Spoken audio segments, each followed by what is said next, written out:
Hi folks, this is Raj, founder of Carigaar. I'm back again with some news and updates. We started our week with marketing promotions. Now our concentration is like creating different campaigns to grow our Carigaar app. But today's discussion will be all about hacking, which we came across while meeting with some of the few small business owners.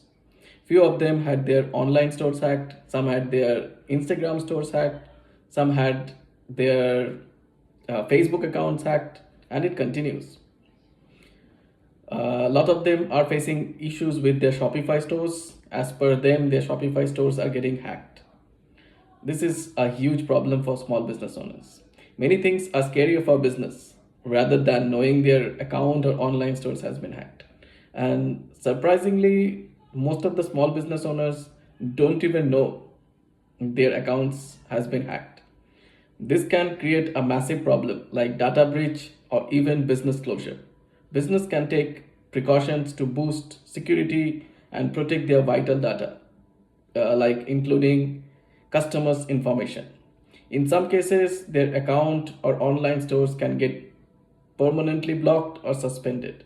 It can be very painful for small business owners, as again, it will take immense time and effort to rebuild and gather followers and to find potential customers. Small business owners need to take precautionary steps and so that they can protect their accounts and online stores by using like strong passwords or by using password managers or by using VPN, by updating their system frequently, or by arranging training sessions for themselves and their employees about cybersecurity, by changing password after every 35 days, and by monitoring any suspicious activity. What we are deciding or what we are planning is we will run more campaigns on cybersecurity to create awareness among small business owners. Let us support them. We invite everyone to join us. This is our today's story. Again, next week we'll be back again with some new updates. Thanks to everyone and have a wonderful week ahead. Thank you.